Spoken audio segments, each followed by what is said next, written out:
Since the Prince Regent first visited in the 18th century and built his extraordinary royal palace here, Brighton has been a fashionable destination for visitors. Being the nearest spot on the south coast to central London, the Regency Resort quickly became popular with holidaymakers and day trippers.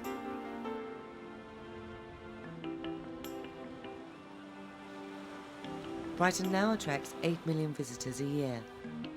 It has become one of Britain's top 10 destinations for overseas visitors and a popular place for short stays, city breaks and cultural visits. Brighton unusually has 2 piers. One, a thriving mixture of fairground rides, amusement arcades and bars, and the other, a fading relic from a grand old past.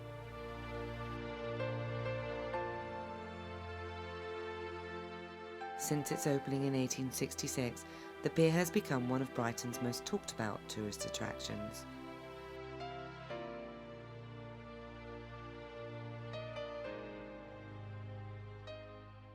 Well, the pier was built between 1863 and 1866. That was at a time when there was no railway station which came directly to the seashore, so as far as we can make out, the whole of the construction was done by pure manpower, assisted by a few horses and a bit of steam. Well, as people got used to the idea of promenading, then they wanted more activity. So this building, which is the pavilion that we're in, was put up in 1891, 24 years after the birth of the pier. It was originally used as a theatre, but then became much more of an arts centre. I mean, the piers at that time, the 1890s, early Edwardian days, were really what we now call arts centres. Sadly, since the pier's closure in September 1975 and its subsequent fall into the sea, discussion has turned to its future and whether to save or demolish this ageing structure. In its dilapidated state, surviving the elements from year to year is becoming increasingly more difficult. The sort of decline of the West Pier really began with the Second World War when it was closed. It reopened in 1949, and from that moment onwards it never really was properly maintained. So it entered a slow period of decline, with it just getting more and more unsafe. Also, though, the owners of the pier didn't manage to keep abreast of the changing fashions in leisure activity, so it became old-fashioned, a bit tawdry, just not a very popular, fashionable place to go anymore. Well, the West Pier at its peak was, which I would take to be the 1920s, would have been very, very busy, both sort of commercially, in terms of shops and entertainments, and culturally. I mean, there was a very busy and successful theatre at the end, but also, of course, there's lots of other sorts of entertainment and shops, and just promenading, and people like to promenade and sit and look at the sea and the panorama and people watch. There's a complete range of drama in the theatre, from sort of highbrow Shakespeare to sort of pantomime, and it was sort of the hub of Brighton social life. The stormy weather, which often hits the south coast, has taken its toll on many seaside towns. Numerous seafront structures have been damaged or destroyed by the raging sea, and in such tempestuous conditions, the West Pier is no different.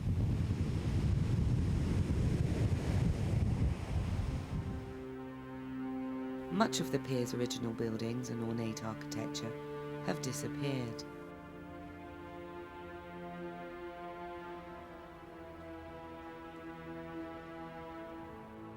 But only from the eyes of the land-bound observer. However, these decorative artifacts have not been lost, merely fallen to another resting place.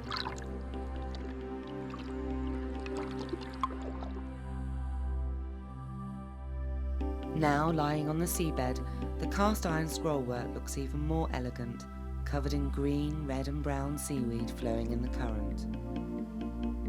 Sea anemones of many colours cling to the scrolls. As part of the pier's restoration, divers have been called in to work under the pier to reinforce this dangerous structure. Their task is to repair the foundations on which the West Pier rests and to salvage fallen artefacts. But these very items pose a dangerous threat to the men trying to rescue them from the seabed. The main dangers under here are obviously the lack of visibility. It's very close inshore, it's pretty shallow work, you don't get much visibility, and of course the area is covered with very sharp, old, rusty steel. You can get cut, because you can't actually see where you're going, you're walking along the seabed, you can actually pin yourself to a piece of rusty steel that's actually just sticking jaggedly out of the seabed.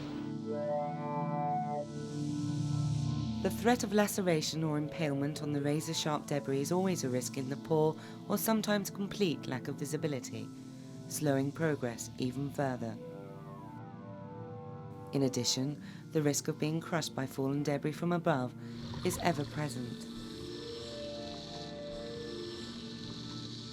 When submerged, the divers are slow and cumbersome, tethered to the surface vessel by up to 100 metres of umbilical, which provides the divers with air to breathe and a means of communication with the surface. The air is fed to the diver by a hose, which we call an umbilical. That's fed into the diving hat, and it's very safe. You have an air supply, which is low pressure air, which is fed to you all the time. You've got high pressure backups, and you've also got a bailout cylinder which you wear on your back in case everything else fails. You can breathe off that until you're rescued.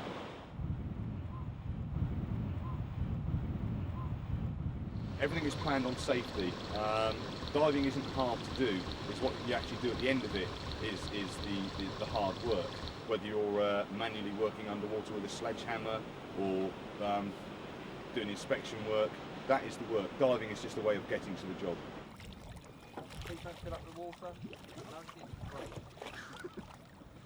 Commercial divers have been used to maintain the pier throughout its life.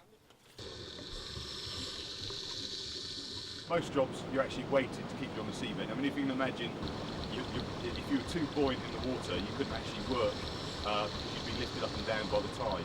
So you wear a weighted jacket, you wear weighted boots, and the equipment is heavy anyway. So it actually keeps you firmly secured to the seabed. So you actually walk to the job.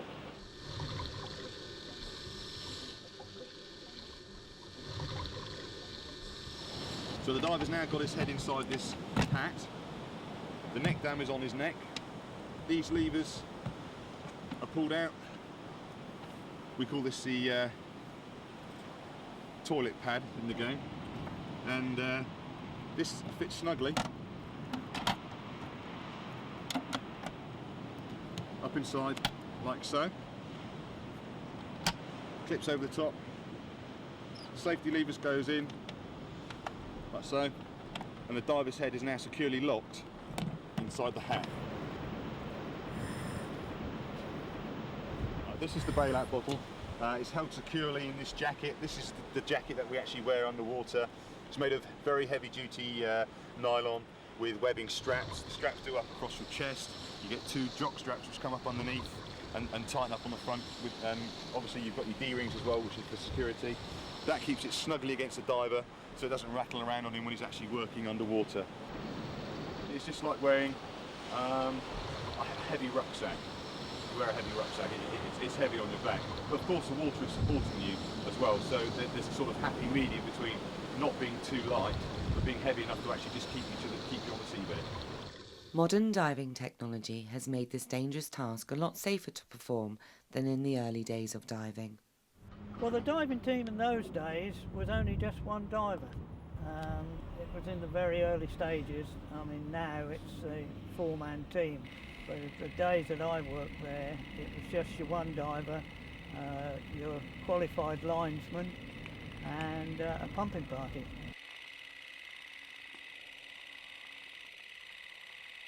I worked mainly on the West Pier during the 1960s. I did eventually finish working on the West Pier in the very early 1970s.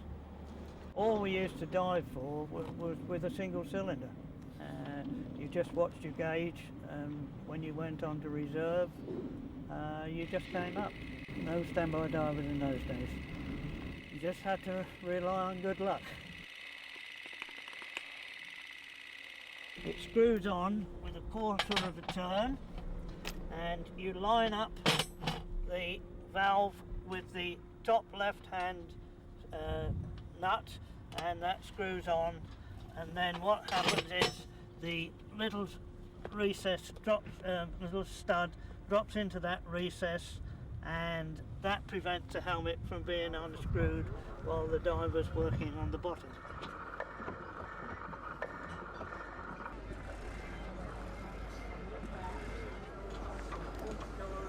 We qualified as a diver with the Royal Navy at Gillingham Pier, which was the Navy diving school for Chatham.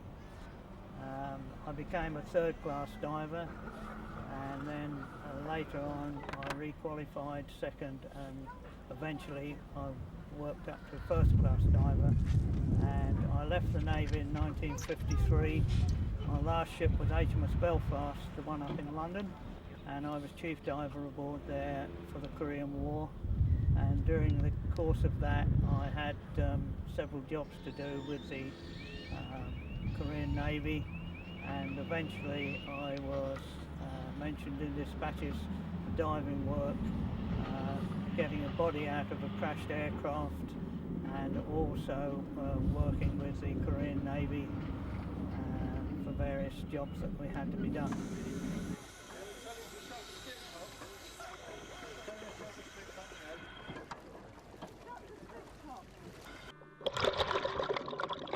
It's so comfortable. I consider it, with all the modern equipment, you can't beat the old-fashioned helmet gear for comfort. It is heavy. I mean, the helmet weighs 56 pounds, the boots weigh 18 pounds each. You have a front and back weight which weighs 40 pounds. So a fully dressed standard diver, without his own body weight, while he's on the surface, and once he comes up and his helmet breaks surface, he is carrying on his shoulders 186 pounds worth of weight.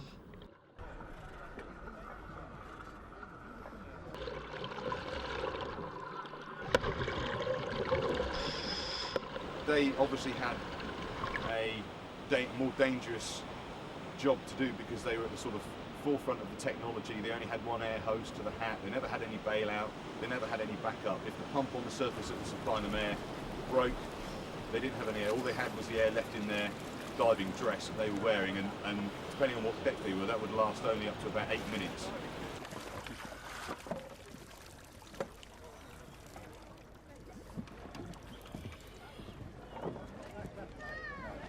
Take it off as well. Oh right, good, yes. With this gear, when you were working, you used to go down for at least 1-2 hours, depending on the work.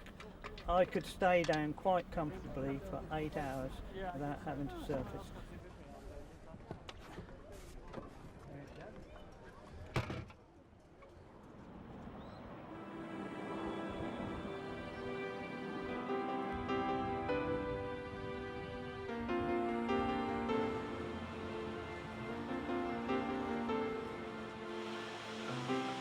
In its heyday, hordes of people could safely visit the West Pier, but at the moment it can only be viewed from the shore.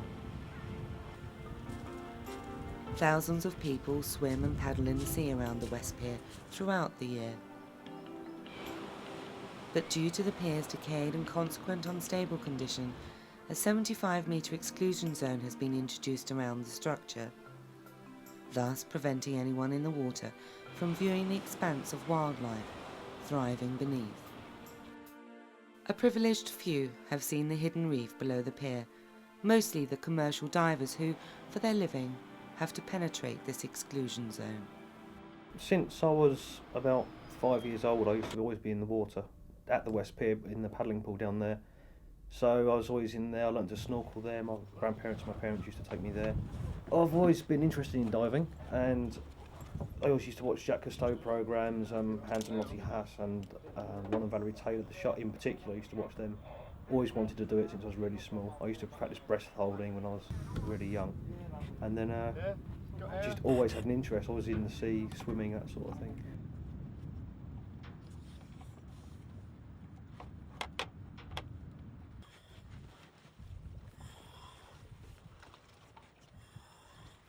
The first time I went down there, it was a case of not really knowing what to expect. I went with a a very experienced sports diver, and he took me down and basically taught me the ropes really.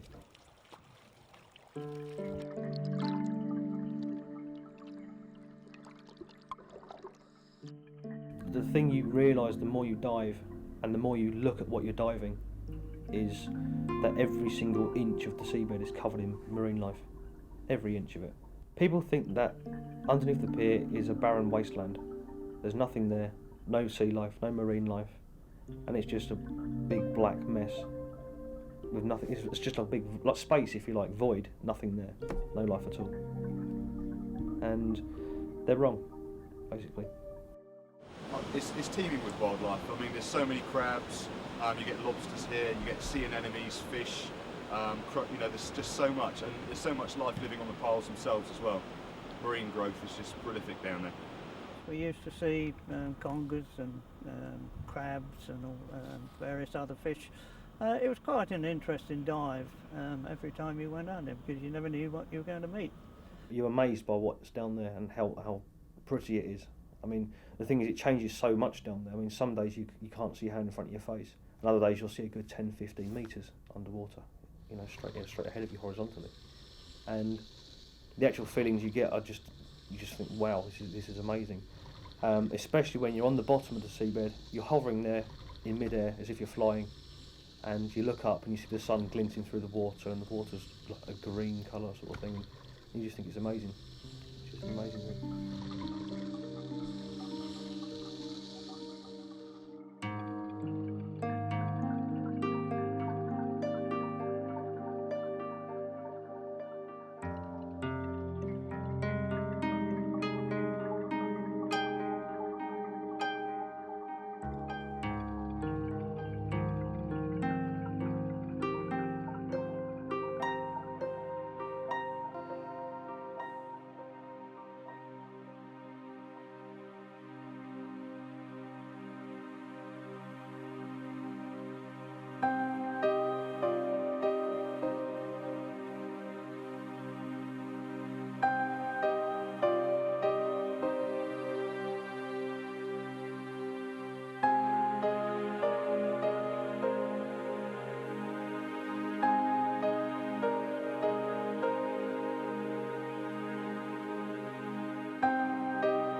Forms like an artificial reef.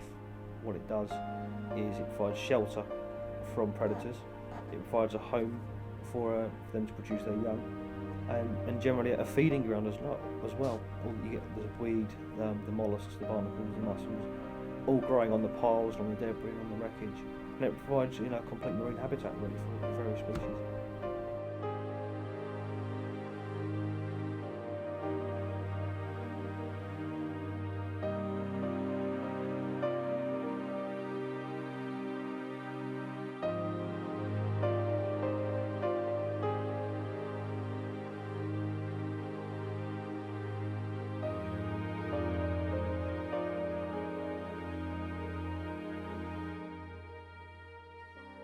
Crabs start their lives as plankton and undergo 6 changes of form before evolving as tiny crabs. The crab has an exoskeleton, a skeleton which grows outside the body. A crab grows by periodically molting its shell. Lost legs or claws can be regrown. The velvet swimming crab has red eyes and an aggressive nature to match. Flattened, paddle-like back legs aid with swimming. Sand sticks to the soft velvety hairs on its back for camouflage.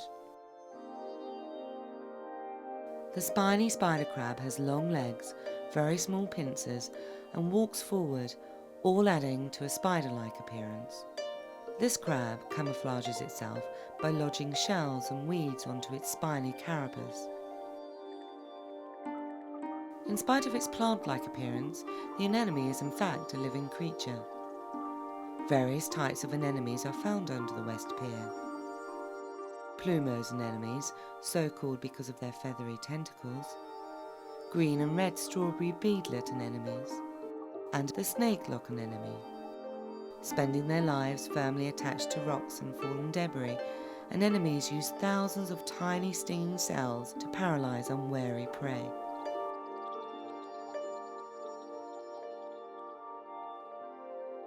Eels love the dark holes and crevices under the pier.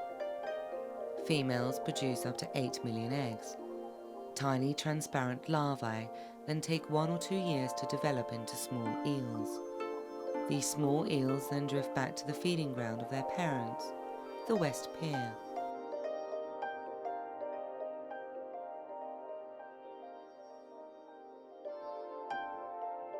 Many types of wrasse are found living under the pier, nestled amongst the fallen beams and girders.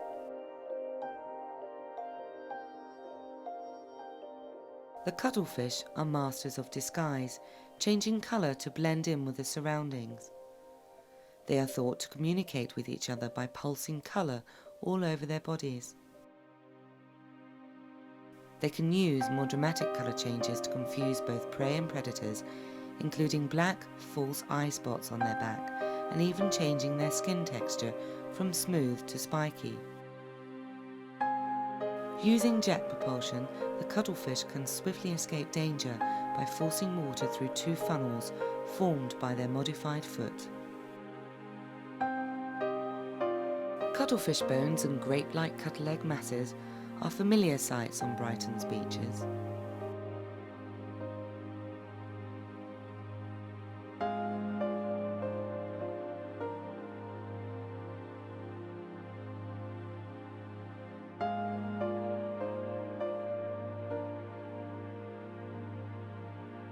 Starfish are found on mussel beds under the pier. Their main predators being other types of starfish, they also eat bivalves such as mussels, which are more than plentiful under the pier.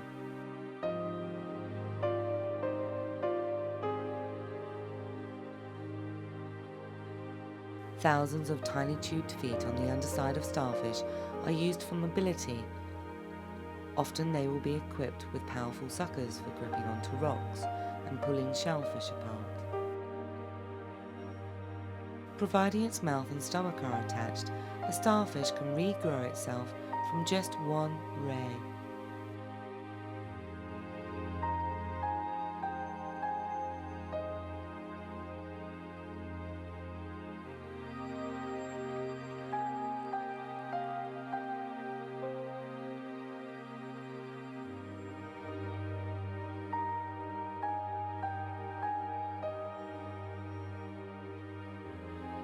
To the naked eye, it does look very derelict when you first come on here.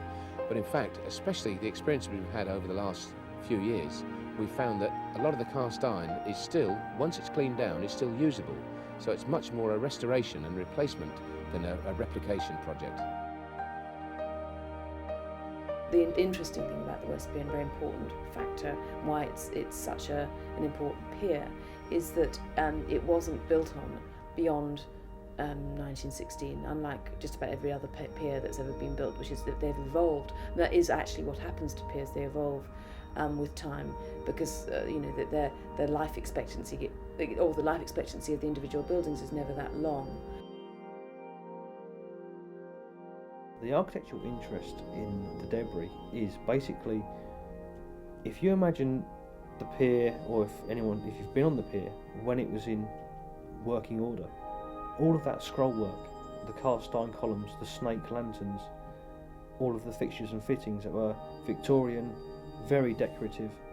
Where the piers collapsed, they're now on the seabed. So some of that debris on the seabed has got great architectural interest. Okay, it's gone from the pier, but it's not gone. It's just in a different place. It's just been moved. Because the pier is like is an abandoned building, a bit like a shipwreck.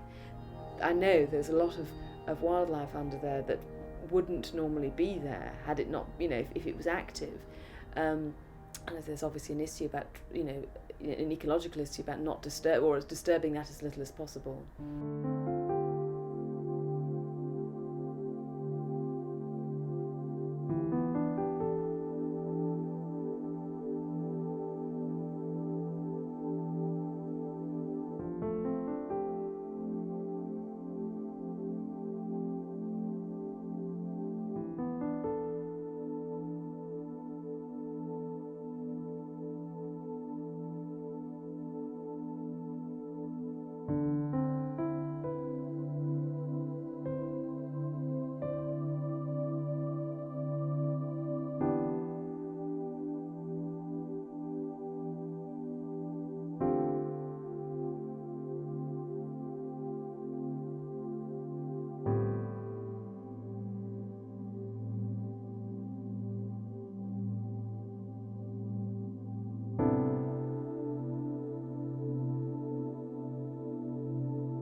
The fate of the West Pier is closely linked with its underwater inhabitants. The death of the pier and its subsequent collapse has given life to the undersea world. Created by decay, the ruins of Brighton's Victorian pier have provided these enchanting creatures with a man-made, yet ideal habitat. But fallen debris on which these creatures exist today may be removed, and the bustling community of underwater life may have to find another place to live. But until that day, this complex society of intelligent and colourful water creatures will continue to inhabit what from the land seems like a desolate and perilous place.